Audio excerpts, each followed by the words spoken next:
Okay, guys, thank you everybody for coming here on Saturday. Um, this, this, this seminar that Kasper's from Elos, Denmark. He's been with Elos for 22 years. Elos was an interesting. What did you do before the dental? Like you've only been in dental for 10 years. Elos. I've been for 10 years. We're an engineering company, so we do manufacturing, contract manufacturing for different companies and so on. Yeah, and the reason we got excited about Elos as a reseller and as a dental lab was actually for their analogs. You know, a scan would come to us. We'd get these analogs and we'd place the analogs in and they'd be loose, they wouldn't fit down 100%, or when you're working with them, they'd pop up and you're kind of going, this is taking the butt, you're putting pattern resin on the bottom of it, and you're just wondering how accurate this really is. So they came up with this Elos analog. It's a PMA for printed models, and it's the best one on the market. And the reason why it's best, and they'll go through it, has little knives to secure it in place, but it's the way it fits into the models. You always know you have a perfect fit with the bottom being flush, and we can show that at the booth later. With that magnifying glass, what Elos has done is they've created this chart, and you can go on their website. If you scan that QR code, you go to their website, you can download this chart or print this chart off or grab a brochure from me. But when you're looking at this to order parts or see what parts you need, it pays to have that little magnifying glass. So that's kind of, or for me it does. So without further ado, this lecture Kasper's giving, Elos had us, to train us. It was an internal lecture, and my brother Eric wrote, we share a room together, and we're both learning this process, learning the speech or this lecture and the studies that Kasper's going on. And my brother Eric just turns to me and goes, every single lab that is cementing a hybrid base, a tie base of whatever product, if it's dynamic, Identica, desk, doesn't matter. The information he has applies to all these systems. And it's invaluable for everybody to know it, because if we don't know what we're doing, we're just doing what we think is right. And what Kasper is explaining is the research that Elos goes through and does, and it's just, it's needed to know knowledge, and I'm happy to see this many people here to learn this. And that QR code that's on that magnifying glass is a QR code to their website. And on their website, Kasper will be referring to some cementation procedures, and he'll be showing like a PDF of them. That's all on their website, and it's invaluable information. So, I'll shut up. I'll shut up. Thank you, Mark. Thank you for having us. Thank you to Emerald for having us. This is amazing. This is the first time we're in Canada. I'm here with my colleagues. And everybody's just been so kind, and I'm thrilled to see so many people. It also terrifies me a bit. This is not my strongest suit, so please bear with me. Disclaimer, I'm not a dental technician, I'm not a dentist. I am a precision mechanic, I'm an engineer of trade. What we've been doing outside in Denmark is contract manufacturing at the highest level for the past 50 years. So my dental background is very limited. It's only what I've picked up from the last 10, 15 years in this dental world. So my presentation today is going to be a little products. I'm going to start out with some of our products. It's not going to be much, and I'm going to end with our hybrid bases, which are the show a tie-based solution. But the main topic of this seminar is actually around what happens when you have a bridge restoration on implants, what are the forces that are in play, what are the tolerances actually needed to create a passive fit. And this is not only relevant for the Elos products, but it's the whole construction in total and everything that's going on. So I hope you like it. I'll start by doing a This is a short company introduction on what we are. So we're Elos Medtech. You probably know us as Elos, the scan body. But we are Elos Medtech. We have our Elos Accurate product line, which are all the products for the digital workflow. But as a group, Elos Medtech, we are majority a contract manufacturer for the medtech industry. We have facilities in Denmark, Sweden, Memphis, the US, and in China. We work in 3 different branches. We work in dental, orthopedic, and life science.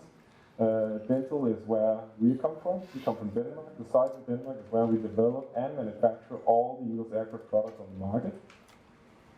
And of course, we are very strong on the regulatory aspect. We have Health Canada approval, FDA, and all the necessary approval for the medical device manufacturing.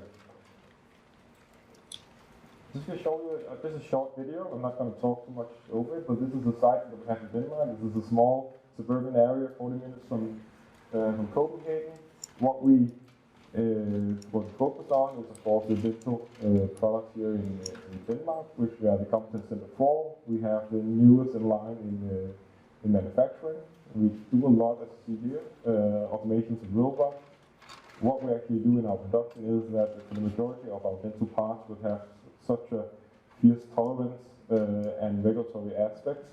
We actually pick the parts directly from the machine, put it in a tray, and then we can track every single part from the order it's been produced through color treatment like anodization here, which is totally automated, to cleaning, to packaging in the end. So there's full traceability of everything. We also track it during our quality control, meaning measurements. This is a big part of what we do is being from Denmark, wages is high. Being a manufacturer in Denmark is tough, but we emphasize on precision and accuracy, repeatability, and automations to keep the cost at a reasonable level. And of course we do clean packaging, and we have all the bells and whistles to do medical devices as it's required.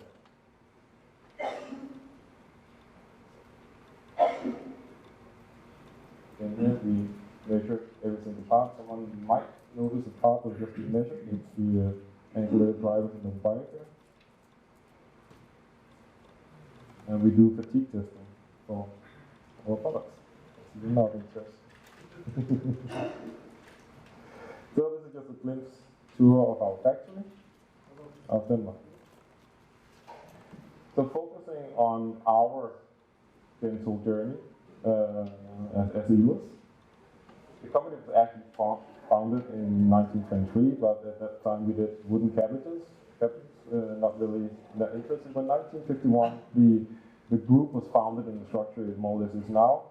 It's the biggest or the first big dental breakthrough or highlight in this timeline is 1975 collaboration with Dr. Technorama. So when he did the first prototypes of the first implants, he did it at our production facility. We did the prototypes in Sweden at our manufacturing facility. In 2005, the Danish part of this were acquisition by the Elos Medtech group. 2010, we did the first scan body together with 3Shape. So 3Shape is based 40 minutes from us, near Copenhagen. And they asked us to help them develop a device that could pick up the implant position of the fracture model. In 2014, we founded the company for solely medtech perspective. In 2015, we launched our first prosthetic part. This is our type-based solution, our hybrid base. In 2020, we got a FDA approval on it, and 2021 followed with the Canadian approval of our prosthetic parts. So what Elos is and what our mission is that we believe in an open digital workflow.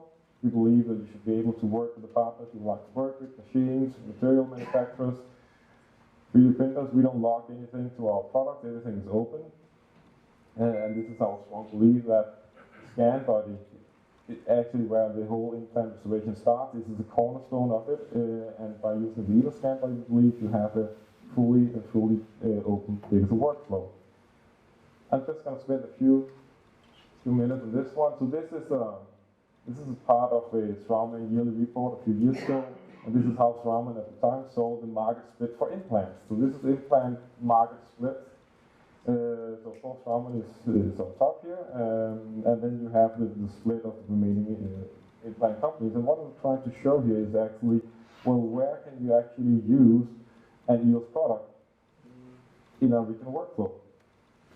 So looking at our scan body, so Straumann has adopted the Elos scan body into their original libraries, meaning that from an Elos accurate scan body scan, you can do original Straumann restoration using the variabase and the centralized milling, and you can go an Elos version.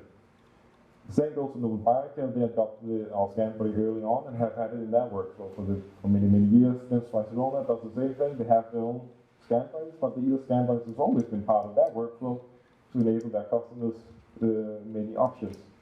And the same goes for smaller implant companies, and also if you look at our analog, as Mark just mentioned, the PMA is present through a lot of what we call original workflows, original libraries, from non-Biocare, Dentsply, as part of Henry Schein, we are by Horizon and Camlock, and a lot of other value brand implant companies, and also our aesthetic parts, our hybrids, our tie bases that we're going to talk a little about today. They're also part of a lot of those workflow. Biocare is an original Biocare component. Dentsply has it for their superstructures, and it's also part of a Camlock workflow. So this is all about the open data workflow and the accessibility, and not locking the lab into a specific direction by using a specific scan body. And I'm going to talk a little about our scan body. Our scan body is maybe our biggest and also the product that we will start off. We have one scan body. It's called the intraoral scan body, but it's actually used both for intraoral purposes but also for plaster model purposes.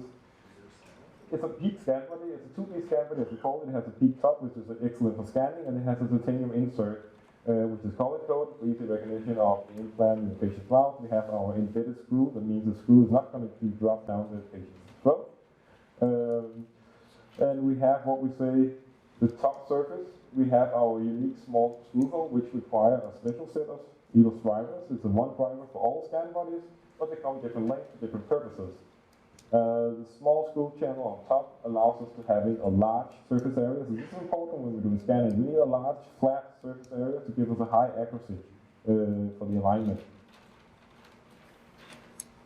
And as I said, the scan body is a cornerstone of the dental implant restoration. This sets the pace on what the retinal lab can do. And the good thing about the scan body, I mentioned it before and I'll mention it again, these are all the partners that actually carry the Elos scan bodies in their original workflow. So you can do an original workflow from these partners, or you can do the workflow from Elos following our tie bases, our analogs, and all that. So this is what we are extremely proud about, and we rely a lot on these solid partnerships, these partners. Of course, it's an intraoral scan body, it's also a desktop scan body. The scan body can be sterilized and clean, and we have guidelines. You'll see me referring to a lot of different guidelines during this lecture, because we have a lot of the downloaded materials you can refer to, and this is one of them. Scan body can be sterilized, it can be clean. Just going to spend a few slides on the analog, as Mark mentioned. This is our second generation of analogs. We launched the first one in 2014, and we launched this version in 2018 to really adapt to the 3D printers on the market and to follow that flow. As Mark said, this is developed solely for the 3D printer models. The design of the analogs corresponds to the cavity that we see here, which is ideal for 3D printing. It is made so it doesn't require a snug, tight fit in the print. Rather than the print, you see the cavity on the right, where you have these blue highlighted areas. This is areas where the analog will actually cut into the model. So that excess material already predetermined in the cavity of the print, and the analog will cut into it in these areas and have a perfect fit, meaning that there's room for a little expansion and tolerances within the cavity, and it will always be easy to see. It comes with a tool set. It's the same tool set for all analogs, so it's a one-set tool. I have this short animation video. I'm just gonna run it through because it shows actually how easy it is to work with. So we have the analog here, of course. We do color coding. We anodize it, so it's color coded for the different implant manufacturers for easy recognizability. It's easy for everybody. we work with, you see, this is the cutting wedges, the top top. So we have cutting wedges on the side, and we have cutting wedges in the bottom, which you'll see right now. Of course, we support all the major implants. Here we have a strong locking area, and two of these locking areas doubles as a cutting wedge. So it's really locked in rotational in the model, and it will cut with these bottom grooves into the model. You see right now. So we have the tool set. This is a insertion pin.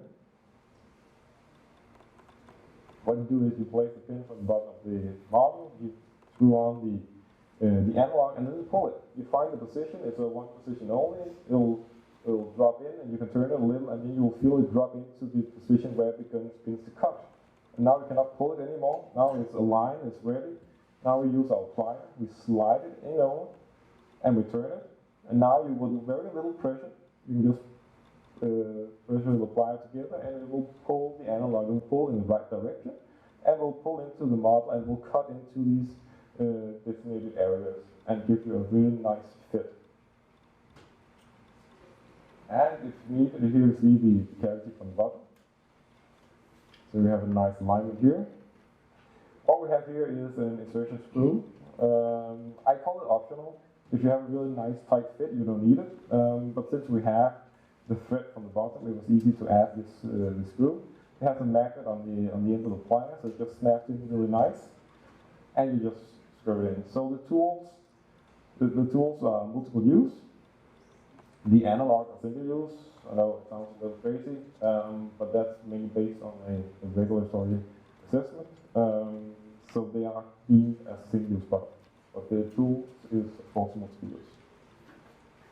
So this is how the analog is installed. I've seen a lot of technicians doing this for the first time. It takes them 2 to 3 times, and then they got the hang of it, they got their own technique, and it's really easy. What we emphasized on when we launched this second generation analog was to have a cooperation with the 3D printers, especially at the time, because we want to make sure that the lab got a good first print. So first time they did the print, they got some settings that were ballparking it, but at least it gives them a good print to be able to install it, and then you can go from there and they can do their adjustments in the software.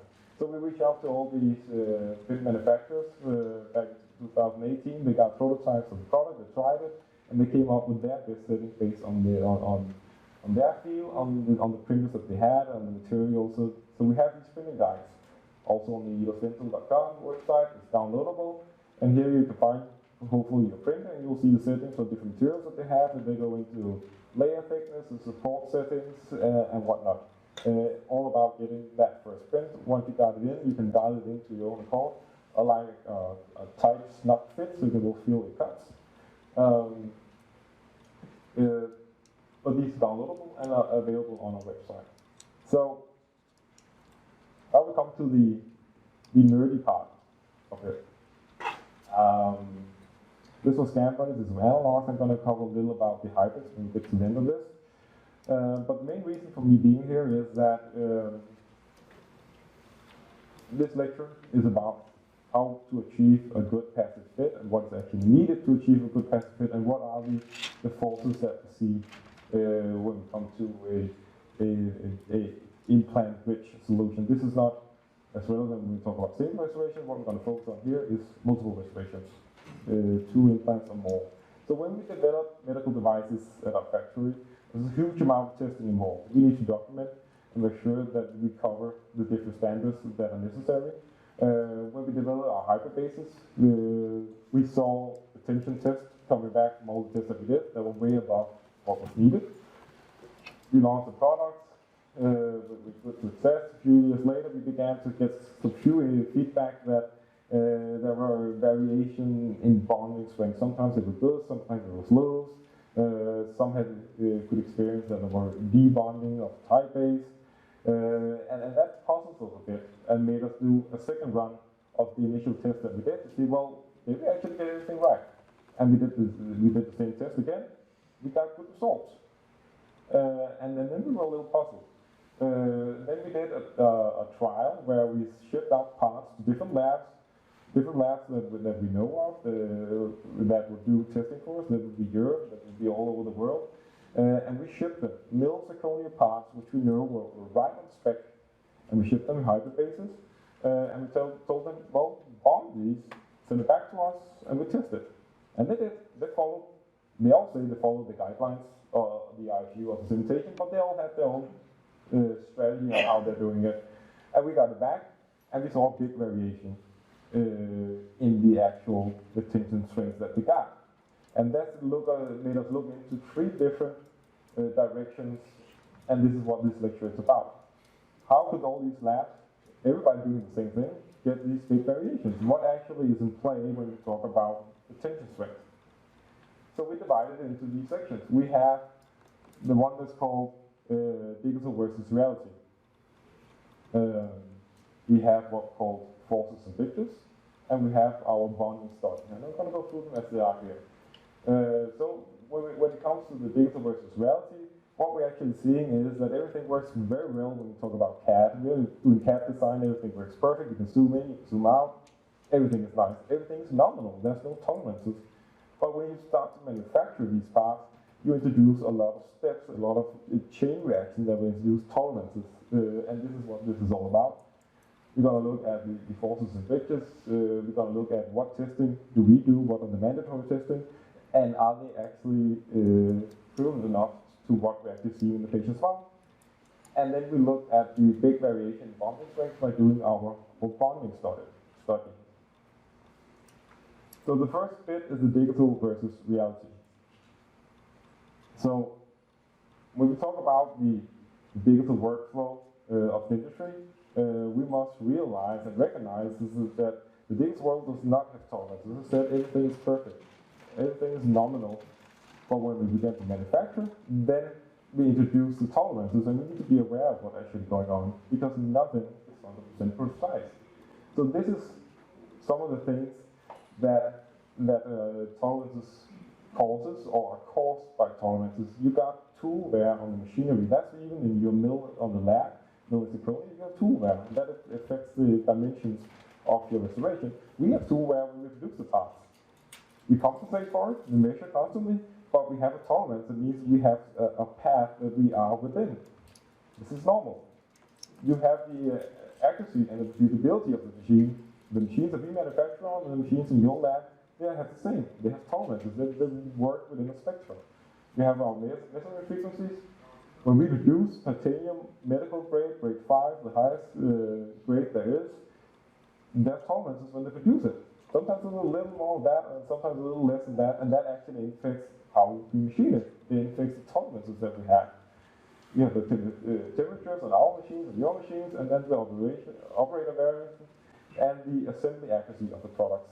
So all this are tolerances that we need to deal with when we are producing, both at our shop and in your labs. So just to put it into perspective, when we talk about passive fit, what is passive fit? Is it 20? Is it 40 microns? It's a little hard to define. But one thing that we might agree on is that it's not much. This is a 50 micron human hair with a 6 micron carbon fiber. So this passive fit, this is very small. It's almost impossible to measure when you come down to it. So here we try to list the passive fit during a restoration. So when you position a scan body in your implant or in your analog, you have a positioning tolerance. It's not going to be there the exact same place, say every time. It's not much. We deem it at 5 microns, but there are variations. We have a scan body tolerance. We have 4 microns on our scan body. This is what we produce it within. So there's 4 microns here. We have a scanning tolerance. We have a 50 micron scanning tolerance here. Lab scanners might be a little better, but we put in 50 microns. Then we have the accuracy of a 3D printed model. To be honest, 3D print is amazing. You can do a lot of applications right now. But when we talk about multiple implant bridges, a 3D printed model, you don't really have the accuracy there yet. You have the positioning tolerance of an analog in a model. No matter how good it is, there are tolerances still. You have the tolerance on the analog, on the connection itself.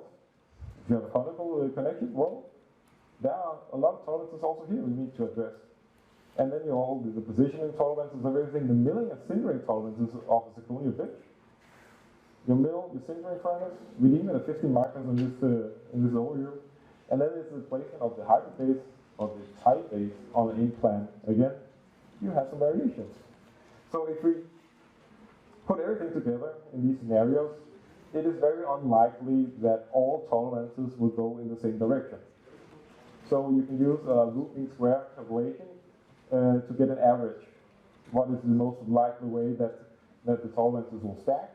Some will cancel each other out. But looking at these three scenarios in the bottom, here we're talking about bonding on a 3D printed model with a conical interface.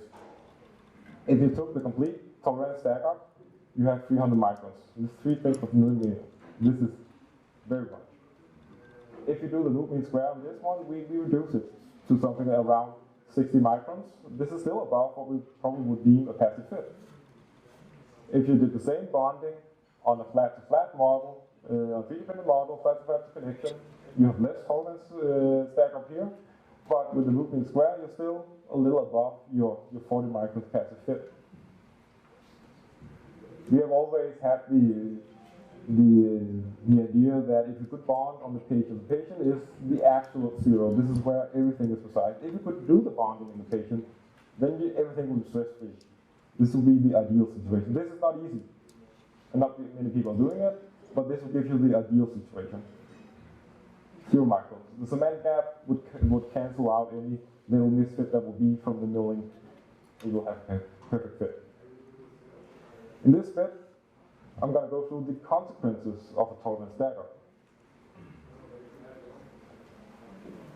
So we try to mimic a case. We have our master model. In this case, this is our patient. We scan the patient, we design a bridge, we design a 3D printed model. We have the model manufactured, we have the bridge restoration manufactured. We send this model to be printed at 3 different sites. We chose 2 local labs nearby to do a print, and we also outsourced one to a European print center. Then we took our patient, we did what we call intraoral bonding. We overlaid the model, we cured it. I'm going to go into a lot on the steps that we found out later, but we followed our own guidelines, and we did an intraoral bonding. We did a shear field test of it, and of course we got a perfect fit because we have now a stress-free situation. Then we looked at the models that we had printed. So, lab A, this is a local lab. It's a busy lab, of course, but they put this model, they put it into their daily routine, and they printed this. I don't think it's as much the printer's fault, what we're seeing right now here. But this is a busy lab, they don't have time to do their daily maintenance. This tray should probably been changed weeks, if not days ago. The print is not very good. I could probably fold some analogs into it, but it would be pointless because this is way off. It's not going to fit. Everything is all off in this model, so we didn't use this model for this purpose. This was simply not possible. Lab B, we had a quite good fit of the analog. You see some delamination of the layers here. The print, something is off, it's not really good, but it fitted. We put the model on, we did a shear field test, and here we see a gap. See a gap of almost 60 microns. So what we're trying to show with this slide is that, well, if you did the opposite way, if you had your 3D printed model, if you did the bonding on that, you would get a passive fit on your 3D printed model, but when you introduce this model to your patient, there'll be a misfit. Then you can argue, well, the model will bend a little, there'll be some flexiness on the restoration or whatnot, but there are a big chance that you introduce a misfit by using the 3D printed model as your reference for bonding. Looking at the print center, this is really nice quality. Nice print, everything looks good. What we actually saw is that it's even more than the not so nice print. So looks can be deceiving, even though the print looks really nice, it might not have the accuracy for it. So again, we love printers.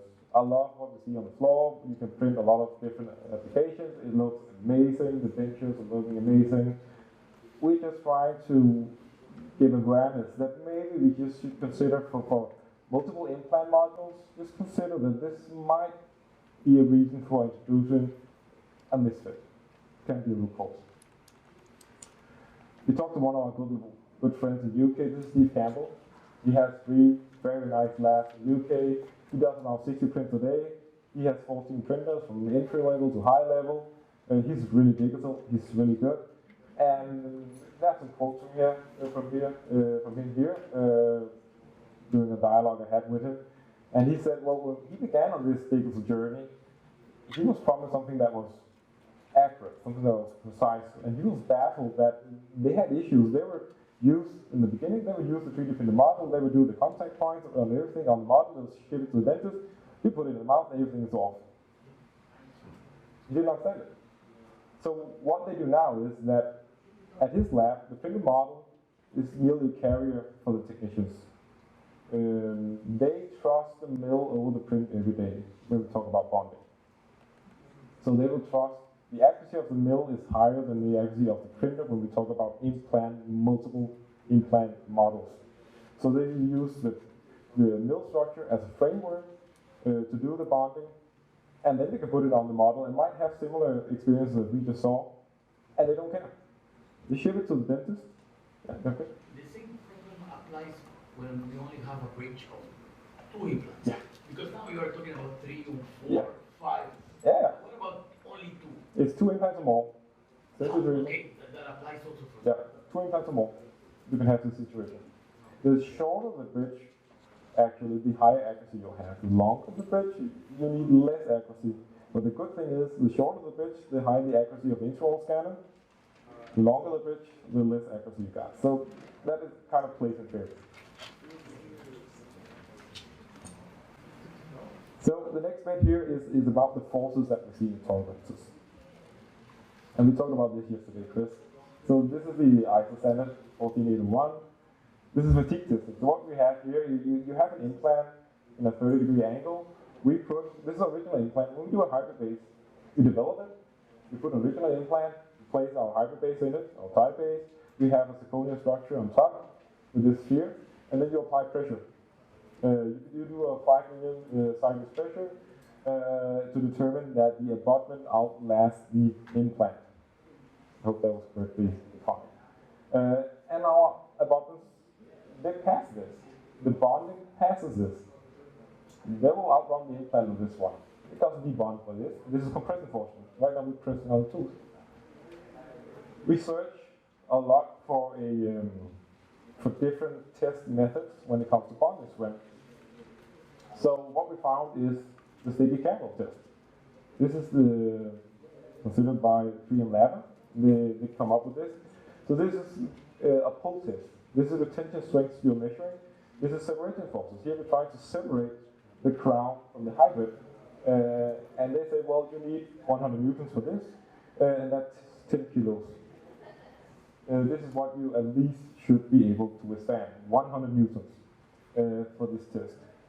But the fatigue test is a standardized way of testing, but what we're testing here is only single restoration. You are not seeing the forces in play when you have 2 implants or more, you're only seeing single restoration. So what we're going to talk about in this next bit is about bridges, 2 implants or more, not single restorations. So before we do any study, we do a literature search. We figure out, well, what is the average bite force that we actually see? There's a lot of studies. We took the average. So the average bite force that we're going to work with in this study is 50 kilos. 50 kilos is 500 newtons. They're going to be kilos and newtons in this presentation. So what to remember is 10 newtons is equal 1 kilo. So here we have a 2 implant bridge. We have a patient, bites in the middle of the bridge with a 50 kilo bite force. What they will do is that they will press the bridge onto the implant, they will press the bridge downwards, but on the hybrids or the tie pieces upwards in the reservation.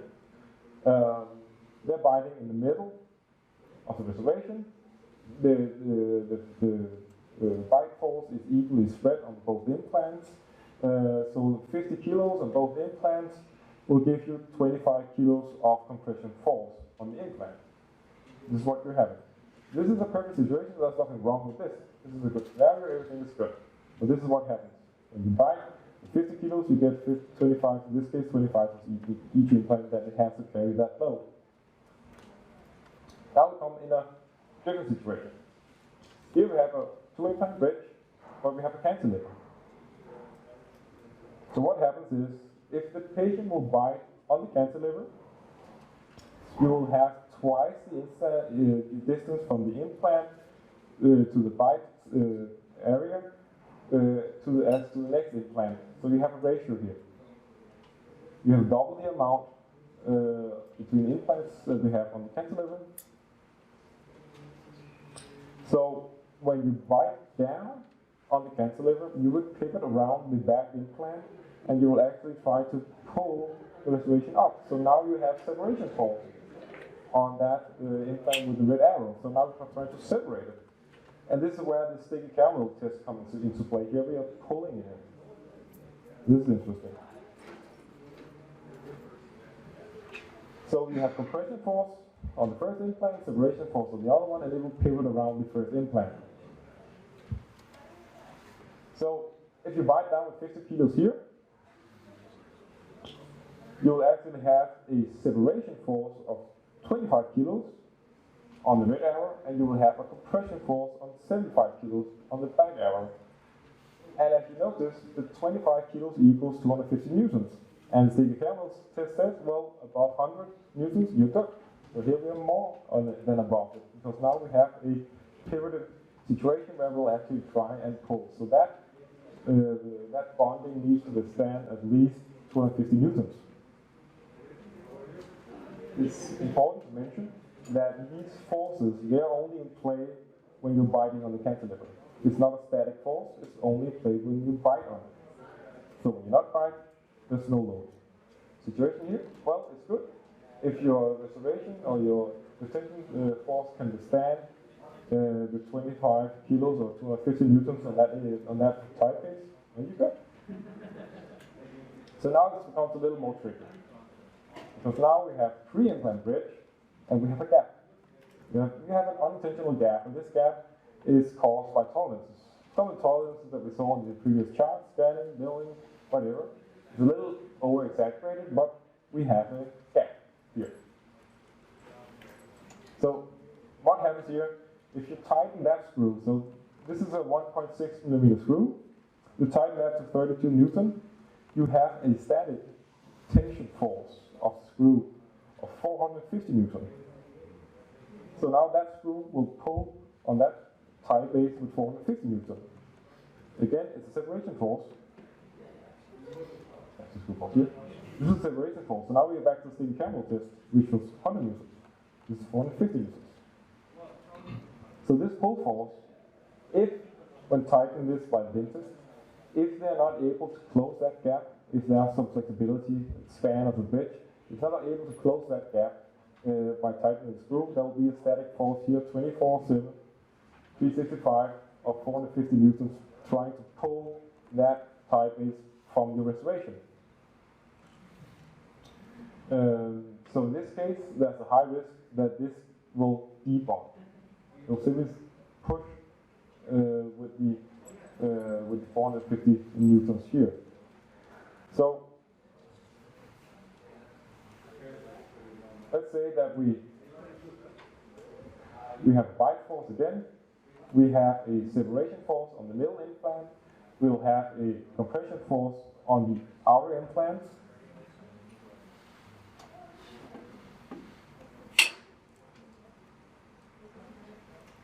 So the situation will be like this. Right now, without any bite, you will have the 45 kilos from the tension force from the preload of the screw, and you will have 22 kilos on each implant. Compression force, separation force. The two different things working together. And this would potentially debond over time. If you're not able to have a retention force above your 450 newton on that center implant, it will pop at some point. So this is the last scenario. We have the same 3-unit bridge, and we have the gap. We have the gap on the first implant.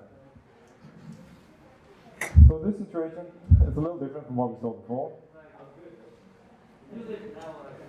You have a gap over here, still have the same screw, 1.6 millimeter, 32 newton centimeters, 450 newtons in pull force, in tension force, trying to pull, separate the tie base from the serration.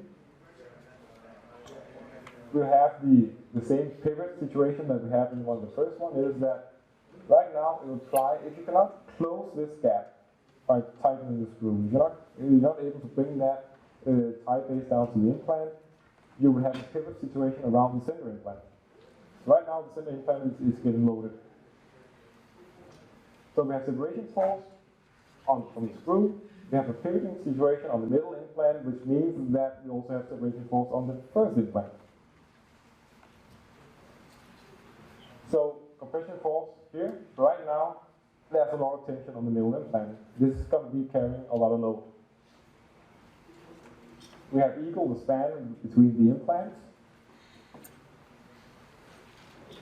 So right now, we have a screw force of 450 newtons, that's 45 kilos on that implant.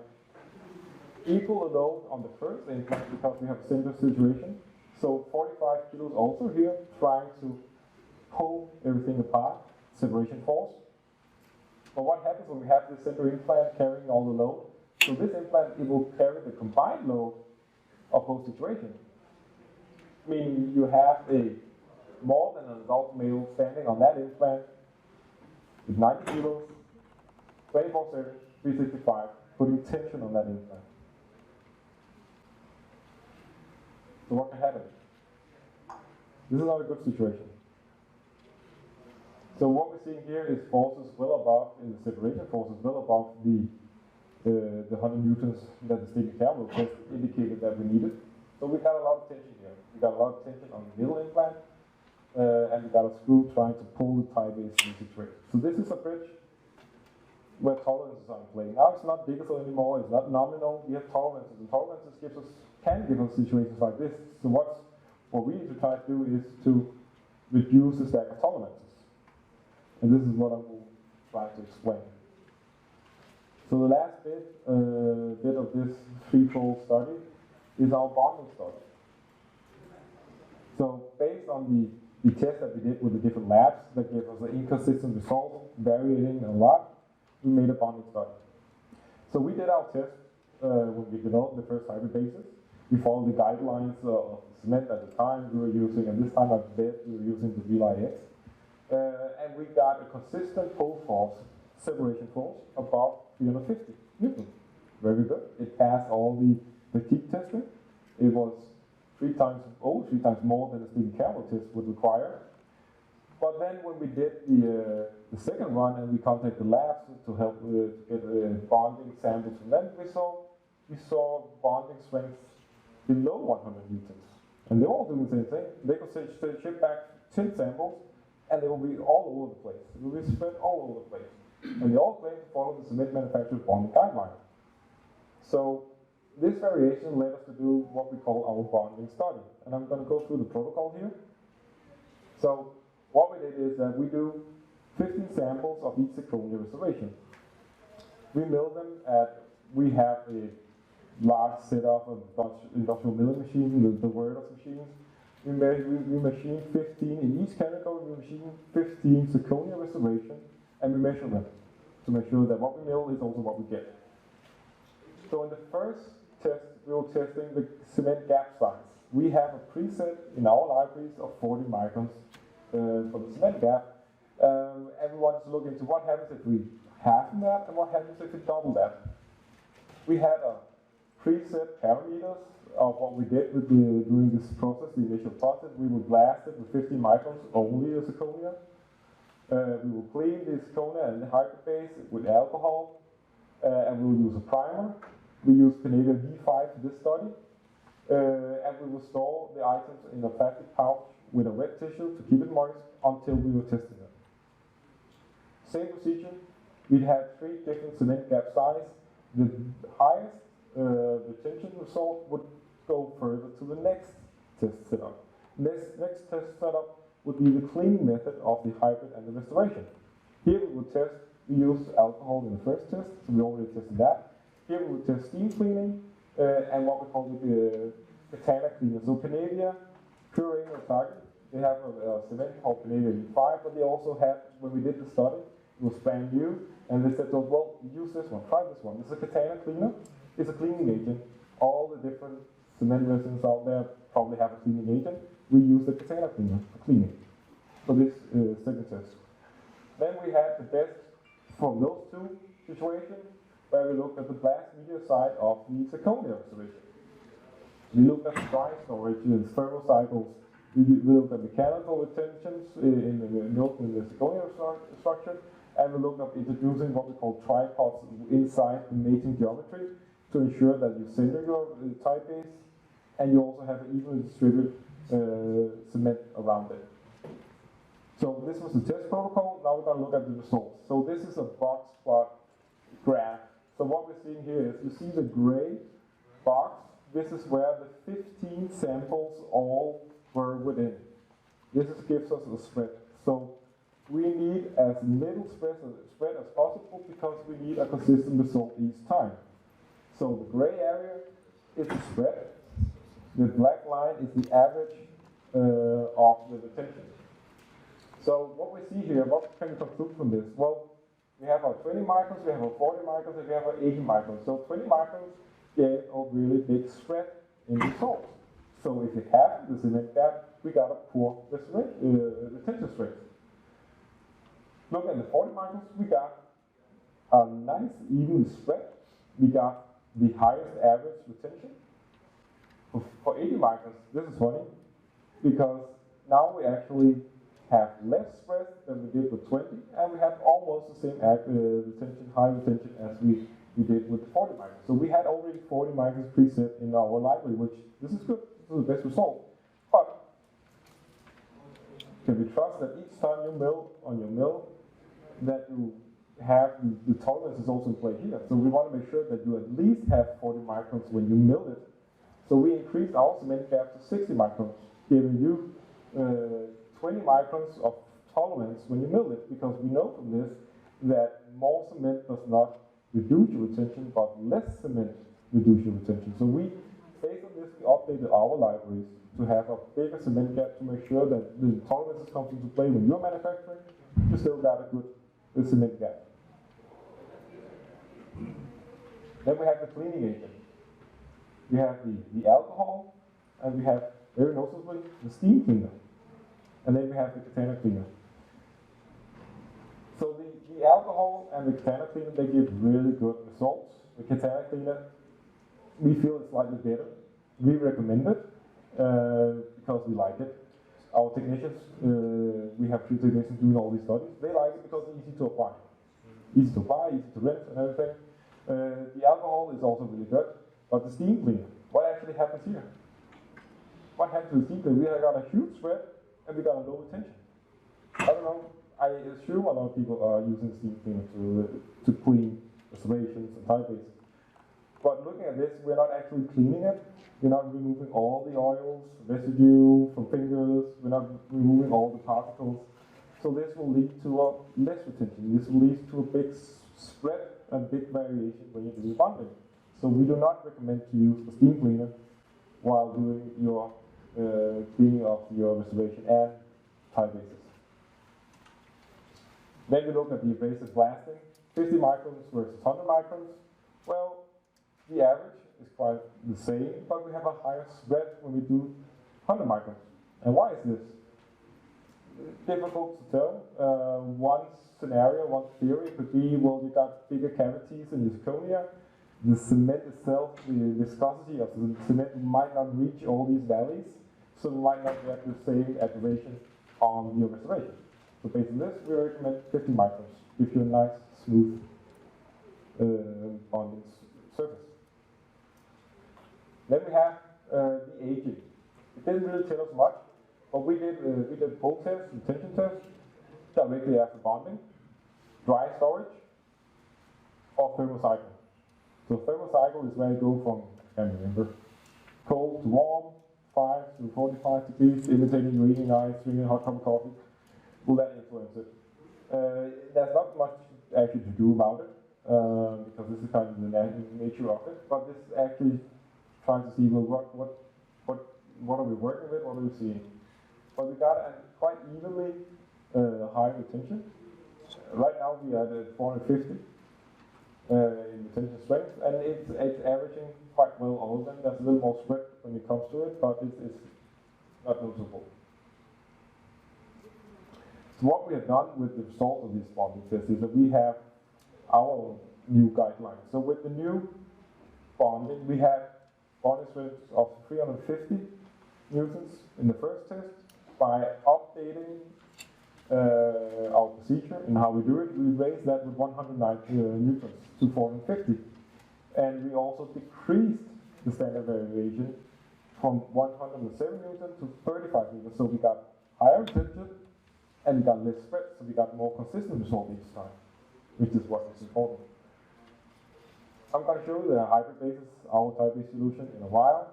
But what we did is the test was done on what we call our generation 1 type-based. Below we have our new version of type-based. It's the 8th line. It has slightly higher chimney, so you have larger sedimentation area. When you get larger sedimentation area, you also get higher retention. We did the same structure, the same procedure on the new version, and we got 960 newtons of retention force with a variation of 70 newtons. So this is really nice result. We needed above 450 for the separation force, and we are way above that in this one. So what we're going to do is we have bonding guidelines on the website, elosdental.com. We have for various situations. We have what we call a plastic model bonding guideline and an intraoral bonding guideline, and we're going to come with a new one. But all these are updated, and these are all the precautions that we took from the study. Is that we increase the cement gap size to 60 microns to ensure that you have the tolerances when you machine your reservation to actually achieve the 40 microns. We have what we call a tripod in our mason junction that ensures that the type base is centered in the restoration, and you can even disperse the cement around it. We recommend a 50 micron blast media, cleaning with either the container cleaner or the alcohol, use of a primer. And then we have our approved cement in the bottom. We have the Pinavia, Relay X, and the Multilink hybrid bottom. So all these findings can be found in this white paper we have. It's on our Elos Dental website. It's quite interesting if you like the nerdy part of it. But this has all the information that I just summed. So this is our do's and don'ts. Clean either with IPA container cleaner, blast with 50 micron aluminum oxide. Do not steam clean, and do not sandblast the hybrid base. And we're saying this because this is the design of our hybrid base. Notice on the chimney we got these grooves, so it's not a smooth cylinder. We got the tension grooves. We got helixes going in the opposite direction, large and big. We call it smaller big helixes, and this gives retention surface. It gives you a larger surface area because you also have these cavities, and you got mechanical retention from the sharp edges on the corner of these grooves. So don't sandblast. This is what we're saying. For the Elos hybrid bases, do not sandblast. This is the result.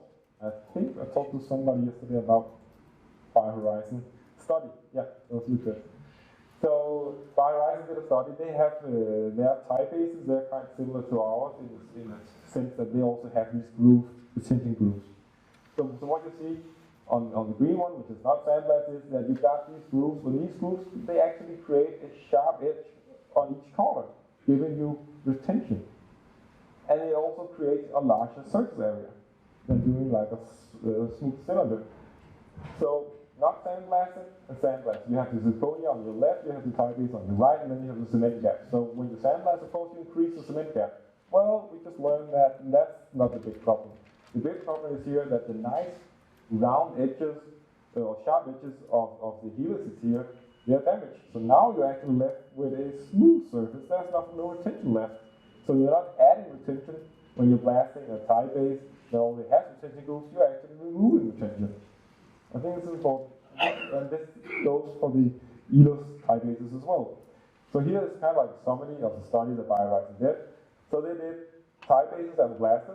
Their own, see here, why destroy a nice gold-colored tie base by blasting it? But they're doing it here. So the first one just blasted. The second one is blasted, but it's primed. The third one, straight out of the box. And the last one is primed.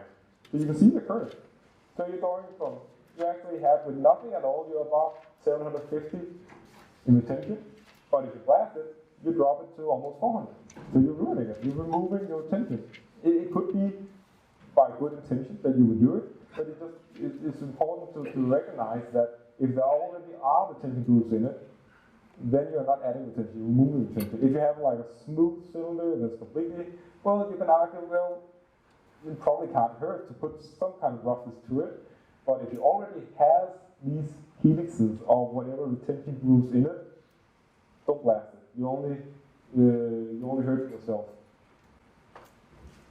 Another pitfall when it comes to blasting the tie base, also from the BioHorizons study, is top one not blasted, last one blasted. What you see in the corner there, that's microfractures. So you're actually introducing, in this case, you're introducing microfractures by blasting it. So when you bond this, put it in the patient's mouth, you got the curing, you got all the forces. This could eventually lead to it fracturing. So the tie base would actually fracture, the tooth will come loose. This is another reason for not doing your sandblasting. Even if you have a smooth cylinder, you have a risk of this. It's an interesting study. I think it's publicly available, and there's a lot more to it. I just took the highlights of it. Here we have our bonding guides. They're available on Elos Medtech. We have an intro, we have a plaster model guideline, and it follows the setup that I mentioned. But what we're also introducing is what we call an in-pitch bonding situation. This is where we trust the mill over the print situation. So we have the mill framework, and we trust the accuracy of that for doing our bonding. I just want to reveal real easy. Blast the inner geometry of the reservation, 50 microns. We clean the reservation with the container cleaner and also the hybrid base, which is here. It's very easy to add on this one and easy to rinse off. After this, you rinse it off in the normal tap water and you let it dry and you air dry it. Then you block the screw channel. You have angle 8 screws an hour. You apply the primer to both the hybrid base and the reservation. You apply cement only on the tie base. You make sure you get it all around in all the small grooves. Put it in, apply pressure, remove excess cement, light sure according to the manufacturer's instructions, and then you do a shaper test on our patient. In this case, we have model, and it's nice. Nice as it fit. So here we are removing a source of inaccuracy from the tolerance change. We're reducing the stack of tolerances. We want as few contributors to the inaccuracy as possible, and that is what we're doing by using the mill structure. So this is actually our study and all the parts of it. What I'm going to just go through real quick. It's not many slides on it. I just want to see, well, this is our version of tie base, called the hybrid base. We have from your right to left, we have our generation 1 engaging 3mm chimney. We have our generation 2 engaging, which is 5.5mm. We have the generation 1 non-engaging. With this tapered design, you actually have a possibility of doing an overtray intraorally bonding in the patient. You can overtray your reservation and get your passive fit. And then you have the new version, generation 2, where you have a more cylindrical design and a higher chimney. So we call this the hybrid base H line because they're both higher, hence the H. A quick look at the two, I just mentioned it, but you have the differences. You have a 3mm chimney and 5.5mm chimney, and yes, we have one detail height at the moment. what we did is that we have locking on top. This is also part of our design philosophy.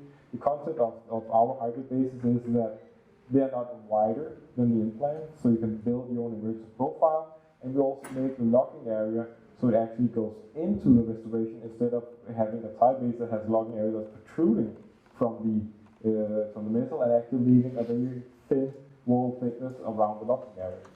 We have angulation up to 28 degrees using our hexagonal screws. And what we have here in the blue highlighted triangle here is that we also have a tripod feature here that allows you, we have a guiding surface and a locking area that allows you to center the restoration inside, the hybrid base inside the restoration and get an evenly distribution of the cement and center the tight base. Looking at the features of both of them, so we have the fade out like a prep tooth, like goes out to 40 degrees. We have a diameter of the tight base. It's not wider than the implant. You can build, it's not pressuring, not putting pressure on the soft tissue. You can build your own immersive profile. We have the helixes going up and down. We have angulation. On all our prosthetic parts, we have a lot number engraved. This is a lot number on which it was manufactured. So we can say this is not a requirement, but we have been doing it from the very first time that we did a prosthetic part. We have had this lot number engraved. So we know which production it comes from. It should not be in, so you can track it. Look at the non-negating. We have generation 1, generation 2. You see a more difference in design. We have a higher chimney. We have these small antennas on top, which I'm going to come into. And then we have a different in marginal height. So we have less visible cement. So here we have these small fingers. We call them guide grips. Basically, they'll hold this hybrid base inside your restoration. You can try it in the patient. It won't drop out. You can come by Emerald and try it. It won't drop. It stays in. It's nice to work with on the lab. It's not easy to handle. And this also adds to retention because now we have additional retention grooves. We have these grooves where cement comes in and holds everything in place in more sharp areas. And of course, since you have a higher chimney, you also have a higher surface cement surface area. And we saw on this one 960 newtons in retention force, following our guidelines. So here we have a benchmark between the two. There's a more noticeable difference in these one. We have the generation 1, generation 2, the conical, tapered version, and the more straight version. Again, lot numbers, U-shape triangulation. We have our screw here. The Elos screw has the same screw seat as the original screw implant manufactured for their screw. So you can use the Elos hexagonal screw. You can use the Elos prosthetic screw, which has the same screwdriver interface as the implant manufacturer. There's some straight screw channels. Or you can even use your implant manufacturer screw in these restorations. That was it. Do you have any questions?